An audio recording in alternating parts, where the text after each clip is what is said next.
Hello，大家好，欢迎来到我们世界废了又如何新开的 Podcast 节目，叫生活闲聊。那这个生活闲聊呢，我们主要是会讲动漫，然后电影、旅游，然后还有感情和一些生活时事，来跟大家分享一下。那我是今天的主持人，叫少凯 AKA 怪人，我是仔编。好，那今天大概要来聊一下我们最近有确诊过了。对，大概前2个礼拜吧。对啊，很惨欸，就是我们真的不知道确诊之后的下一步该怎么做。对，当下是真的超震惊的。我是觉得我一定有机会确诊，因为现在每天都好几万嘛。可是我没有想到这么快，对，这么快就确诊了。对，我也是欸，我就觉得说，就是看他们大家确诊速度一直往上攀的时候，我都觉得说，还不会轮到我们。对，就还久啦，我都觉得说我应该也用不到我自己保的那个防疫险，结果没想到用到。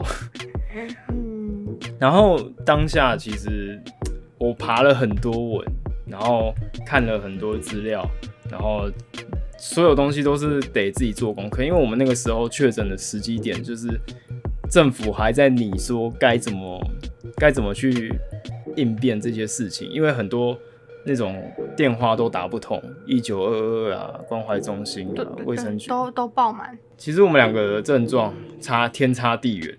对，我的话，我就是我快筛阳的前2天，那时候就是打喷嚏，对，然后我这时候只是觉得，应该是一般打喷嚏而已，对，然后直到晚上的时候就开始头有点晕，就觉得有点那种不太舒服的感觉了，但是我也觉得应该就还好，但是到隔天是真的头超晕，真的非常不舒服，然后所以中午的时候我就去快筛，我想说去快筛看看，然后但是我是其实当初是冲着阴性去筛，就哇，看到两条线，而且是大概放进去10秒钟内就2条出来了，然后对我当时是真的傻住，就是在那边就是所以我现在确诊了。你当时传赖给我，然后跟我说你确诊的时候，我马上打电话给你。那时候语气真的是怎么说？就是那种很无助，就是真的吓傻的那种感觉。当下我其实反应还蛮快，就直接在我上班的时候就赶快传一张那个关怀中心的各区电话给他，然后要他赶快可以第一时间先去打，然后跟他们说你已经确诊了，就根本都打不通。对啊，就是人都是爆满，那时候反正电话都打不通嘛，所以我就上网查，那确诊怎么办？他就是说要线上预约啦，但线上预约当天其实一定都预约不到，因为那种都是要前一天。然后我就赶快看隔天就是还好，隔天就是都有啊，都还有名额，我记得好像大概剩下1-2个吧。对，然后刚好我家附近有医院，好，然后我就预约到那边，然后下午的时候吧，对，然后也还好，我的症状没有到那么严重，所以隔天我是可以自己过去的，因为没办法搭大众交通工具，对，所以然后那边那个医院也是我走路可以到的。我记得你那个时候去的时候还下雨，对，还下雨，但是还下雨哦，雨蛮大的超烦的。对啊，然后那时候因为他那边是有可以遮雨的地方，但是你看一群都在那边遮雨，所以就觉得我宁愿在空旷那样撑着伞，对，也不要过去挤，都很危险。对啊。然后再来就是，好死不死啊！幸好我们今年都有保那个防疫险。对。然后我刚好是在年初的时候保的，然后是保那个新安东京海上，它的那个理赔条件呢，就是你如果有跟确诊者接触的话，它就是再加自主隔离，那它就是会理赔5万。然后你如果在加自主隔离的状况下又突然确诊的话，再给5万。对，然后基本上我2个都中了，因为我是在家是被我自己的姐姐给传染到的。我是我是刚好在就是疫情险结束的那个礼拜保的。对，我记得他好像就是全部疫情险到某一天结束后就不能再保了。然后那时候因为我朋友他就是刚入保险，然后需要业绩，那时候很晚了嘛，所以价钱也比较高，然后你拿到的钱又比较少。然后我这样听一听，我就觉得就觉得好像不太需要。对，但是他说他可以帮我出一半，我想说哇，他都帮我出一半了，我就想说那我就保啊。这我没听你讲过。是吗？对啊。因为对，其实那时候如果他没有说帮我出一半，我是不会想要保的。对，因为真的我听到你保的价钱，然后又听到以前价钱，我都不用1000欸。所以他那个时候在没有说帮你出一半的时候是价钱2000。对啊。赔多少？赔他那个好像是，算就你隔离1天好像3750。在我们确诊状况的时候，我们其实就很难拿到药物，因为我们都确诊，然后你又不能出去外面拿药。那个时候我就直接去那个载那个健康益友 APP， 然后它有一个那个24小时急诊的那个选项，那个时候我就直接写了很多我的问题，就是我都已经很痛苦，然后家里又没药了，那我是不是可以出去急诊那边赶快看医生拿药？最后他们是真的有给我方案。我那个时候的药是我爸帮我买的，他去中药行，然后因为就是视讯看诊，然后如果你要取药的话，通常都应该要1个多礼拜吧，应该就是会很久。所以我爸那时候就直接去中药行，然后帮我问，我爸就买了2罐清冠1号。它是什么？那个清冠1号其实有分很多种，一种是那种已经泡好的一包一包。对啊，我看我的跟别人都不一样，但我的就是那种中药粉，就是1罐，就是你去中药行拿药，它不是都会有用那种透明的1罐，然后上面是红色盖子。对，我是那一种，然后配水喝。你是1罐1罐的那种。对，其实我觉得味道不差不差，真的味道不差，不会让你吐。对，是真的不会。好，我是直接去那个附近的大医院走路过去，然后撑着伞，然后就是赶快去急诊那边请他们帮我开药。我觉得我们家附近的那个大医院真的人很好，人真的很好。他们就是就听到你确诊，然后也是把你当一般人一样看待，然后就是语气那些都是很正常的，都是很客气这样子。也不是什么抗病毒药物啊，他就是给我消炎然后嗜睡的药物，就是西药。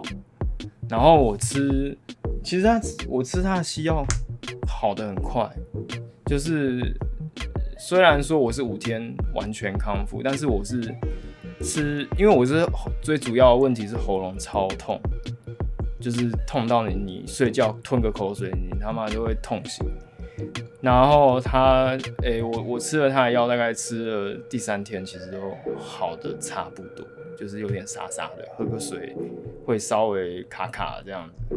我的后遗症就是肺很不舒服。我们现在就是算是康复啦，但是后遗症可能也不好说，至少我们现在还是可以正常的生活什么的。我觉得在这个疫情里面，就是最可怜的族群还有小朋友。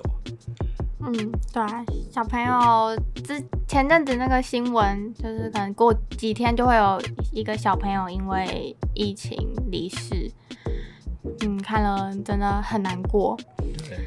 对啊，而且我觉得任何一个小朋友离开，对他们家庭来说就是失去很多很多。对，所以没有说什么只有才离开几个，或是跟其他国家比，我们算少了。我觉得根本不能这样比。对，因为对他们家庭来说，那就是一切了。在我们这个确诊的心路历程上面，就是我们都康复回到工作岗位上。那其实有点担心的地方是，我们都已经康复，但是那些同事对我们的看法会是怎么样？我的话是比较还好，不过可能还是会有个同事，他就是会稍微有点怕啦，就是可能像我们那个时候就因为有个同事要离职，然后我们公司就有订披萨，对，然后那个时候因为其实我都还是有戴手套，然后我在开，他说哦我来就好了，对，然后或者可能有些地方就说我来就好，他说没关系我拿，就是他可能就有说，就他可能就会比较会怕啦，这个感觉出来。他这个举动你心里会有点小受伤吗？我没有，我是觉得还好因为就是对啊，正常都会怕，防范于未来。对啊，这边要呼吁一下啦，就是不管你周遭同事确诊还是怎样，我觉得就是要有一个同理心在啦。对啊，对，就是不要说他确诊，然后说哦你离我远点，就是那叫什么？那叫什么？带有一点稍微歧视。有色眼光去看待，不要对那些人带一点歧视或怎么样，因为没有人想确诊。对，就是康复之后，你就对方康复的话，那你就希望是你把他当作正常人。对啊。对，毕竟未来你还是会该跟他继续共事下去嘛。对。那讲到工作，我们就讲一下那个工作讲话的艺术好了。那其实非常重要，就是关于沟通这件事情，其实每个公司都会遇到啦。像仔编来分享一下。对啊，我觉得应该说从学生时期到出社会，都会有一些人讲话让你不舒服。就是他可能就不会去想一下别人的感受是怎么样，就是只想讲自己脑袋中想的东西。对，就是像我有个同事啦，他讲话就是真的会让人蛮不舒服，就有一点尖酸刻薄。可是我觉得他自己没有发现，因为但是他毕竟又是我前辈，算是真的前辈，就很多事情是真的要问他。对，然后那他有时候讲话语气啊，就是让人听得真的蛮不舒服的，所以我其实没事会真的不想要听他讲话，因为他有时候讲话我会心里会一直想翻白眼。像是他在教我的时候，可能教到一半就会问说那这是什么东西，然后可是其实我不知道，我常回答不出来，我就说我不知道。然后他说你猜，你就是讲看看啊，他希望你问这些事情的时候你是有先找过答案，然后是不知道的。你是有先去翻东西，然后才发现你真的不知道，就是来问。你不能太依赖，他。对，他是觉得说我不能太依赖，就是别人一直解答给你，这个我是很认同。所以就是很多时候我可能就会想说，好，那我自己去解答。可是可能有时候变成是说，他觉得我都不会主动问。他有时候只说，你这种怎么没有问？可是他有时候叫你问的是，你根本不知道这种东西要问啊。对，你根本不知道这个是一个问题点。对。然后可是他就会照他的方式说，这种事情你应该要问，这种事情你就是你这样做是不对的。对啊，所以他这样子，我会觉得说，所以我到底什么该问，什么不该问啊？对啊，因为我之前问他，就说你这个要先自己找过答案啊，然后有些又是说你要主动开口问啊，所以他到底是怎么样？我就觉得说，搞得你好乱哦。对啊，就觉得说他怎么那么难搞啊，好无奈哦。讲话的艺术上面啊，其实当你做每件事情的时候，如果你犯错的话，你第一件事情会说什么？一定会先说抱歉啊。对，当然就是其实我有一个坏习惯，就是我有时候会去跟他理论，不会跟他道歉。其实这个东西上面，你就是做错了，然后不管你，就算他讲的东西是错的好，你还是要跟他道歉。你懂吗？就是我懂啊。道歉这件事情一定要是摆第一。对啊。对，理论那些他其实不会想听，他只想要去听你去承认这件事情。你承认你把这件事情做错，他只想要这个东西而已。他不会想说，你比如说你影片做错了，但是你影片里面少了你做错的事情里面是他自己漏讲的，你就不能跟他去理论这件事情，你就只能跟他低头道歉，因为你就算跟他争好了，他也不会跟你道歉。对，但是要看人啊，有些人就是，个性比较好一点，就会说啊，这我忘记讲了，我就会跟你道歉。但正常来讲啦，这东西不管他说这件事情是对或错，你都第一件事情就是先道歉。对啊，其实我也觉得，因为毕竟你也知道，就是你有问题，不管他是不是有问题，但是你就是有问题，就是先道歉就是对了。也不是先道歉就是对，就是你先道歉，至少是你有就是去放下你的身段，你这样也比较好讨论，比较你讲的话也比较站得住脚。就是说你前面是先解释，你对方眼里也只会觉得说你就是有问题啊，你就是在找借口。对，你就是有问题，那你就一直讲那么多，对啊，所以我觉得，对，我也觉得你可能有时候都会先讲一堆，然后可能就是你知道自己有问题，可是你可能就会先说，可是我刚才就是对，就先讲一段话，可是听的人就会觉得，我其实也只是跟你讲一些问题而已，我也没有要你就是这样讲那么多。对，这是我的坏毛病。但是这个就是给大家分享一下。对，做事情如果做错了，或者是对方觉得你错了，你第一件事就是先道歉。对，因为对方就是要你对这件事情要有一个责任。对，就是你先想过你真的有问题，那他也提出你的问题点，你就道歉嘛。但是对，除非是他讲的事情你是真的没有什么问题，那你也不用一味的去道歉。对，我觉得就是要看事情，你有错就道歉，那你再讲你的观点。对。在疫情期间，我们其实都待在家里，然后都有点小无聊，就是需要看一点东西。这个时候呢，我推荐大家来看《间谍家家酒》，真的非常的好看。也因为这部动漫的播出，制造了很多那种迷因梗图，像是那个阿尼亚的那个鄙视的微笑。对，其实我不知道那个翻译到底是怎么翻啊，因为我看台湾翻是安妮亚，然后日语的那边就是听起来像阿尼亚。因为这部其实还没有结束，然后漫画还在画，所以我们其实还蛮期待他们3个人背后的故事。你应该里面最喜欢就是安妮。对啊，很可爱啊。我觉得那个黄昏其实真的很帅，真的很帅，然后办事能力又快又强。我觉得约尔他的我不知道他是有点强，然后超强，他就是负责搞笑的感觉上。他很强，真的很强。对，然后但是生起气来真的是很恐怖。黄昏打起来的话，谁会赢？因为在那个第5集的那个城堡的时候，约尔差点把黄昏给打死。作战能力，作战的话应该是战力的话，约尔应该比较高，因为毕竟他就是职业杀手。黄昏毕竟是间谍，间谍可能就算也会战斗，可是他主攻不是战斗嘛。他比较属于头脑派的。对，头脑的。其实我们还蛮期待他们后续的剧情。对啊，今年有这么强的一个《间谍家家酒》这个动漫之外呢，今年终于有一个消息，就是猎人终于复刊了。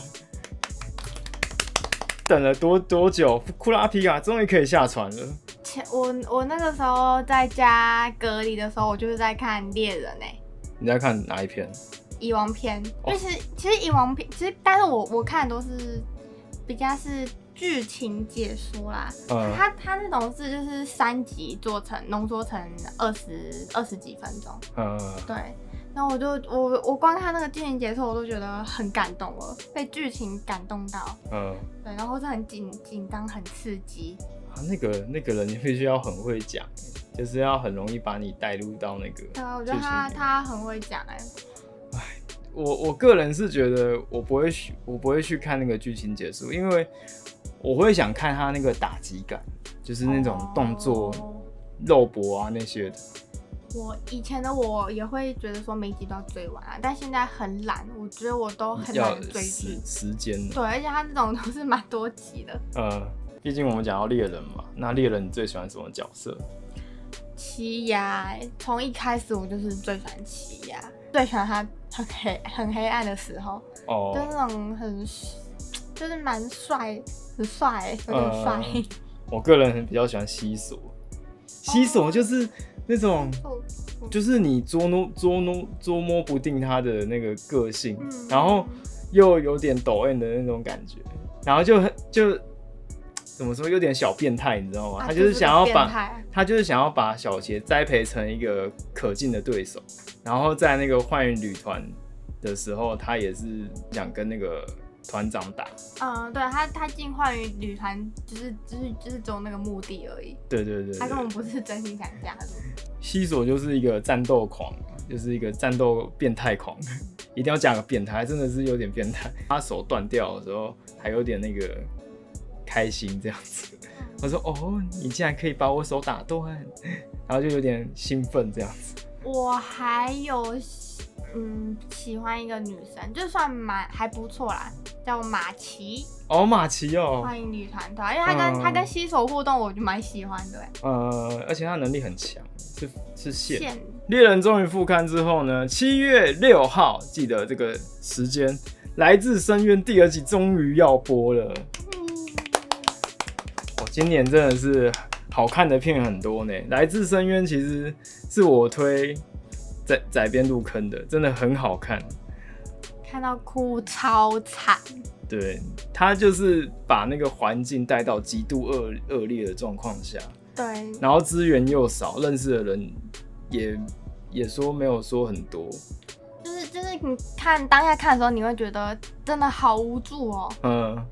对，然后就是觉得到底怎么办？对，那种真的我真的很难过。就是我们其实有看那个预告啊，就是环境变得更加险恶，然后可能会认识很多同伴之类的，就是我们非常期待，希望赶快能看到这样子啊！真的，还有一个就是也是跟猎人一样，算是经典中的经典，死神也要回归了。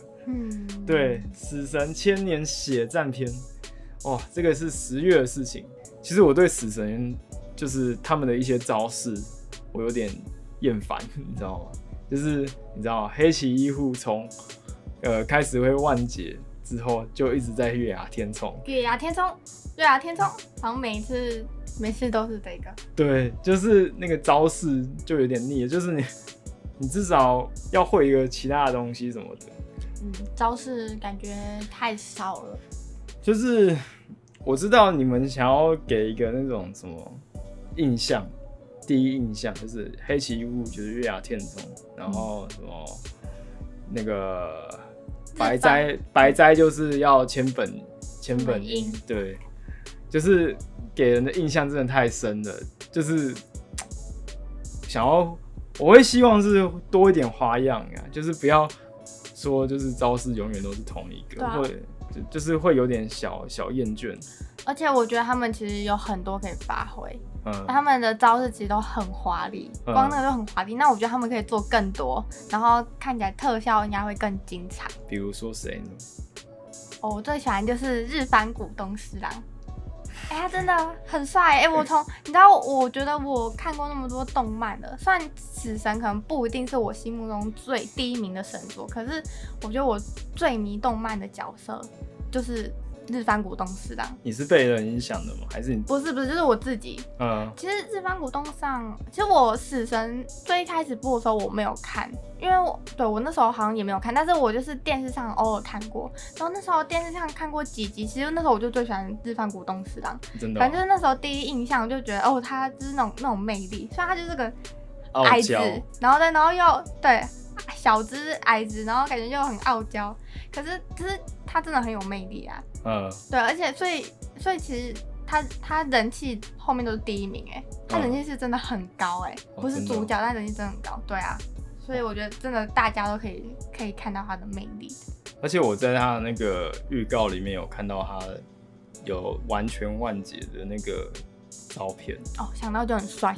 对，他好像变大只，变年轻，就是有长大这样子。他好像我漫画好像有看到他有变大，但后来就我不知道是怎样。但我漫画是没有追很深啊，就是还蛮期待的啦，就是他的那个完全万劫。对，就很期待他们每个人，因为他们其实很多角色我觉得都蛮重要的，而且都是不一样的个性，所以我很期待他们那些人有不同的招式，然后开发新的万劫或是什么。对。像我就很喜欢剑拔，他也是一个战斗变态，你知道吗？战斗狂，对、啊。对，我真的都很喜欢那种战斗变态，你知道吗？就是一定要跟别人打你死我活，然后别人很弱幻，你给我振作起来，我都还没跟你打完，我都还没爽到，你就给我那边死掉或绕跑，不准你给我打到最后。对，但是也不知道说这个千年血战篇它的篇幅会多长，因为像我们那个猎人好像有400-500话吧，我不知道，反正就是他的做一次就是很长一篇，我会希望是这样子，不要说可能千年血战篇就是有1到12就没了，我希望它篇幅长一点。那我们今天的 podcast 就差不多到这边了，我们录好久。对啊，本来还有3-4项要讲，就前面讲太久了，直接全部删掉，没关系，我们改在下礼拜讲。那我们今天就到这里啦，我是赵凯，我是仔编，那各位下周再见，拜拜，拜拜。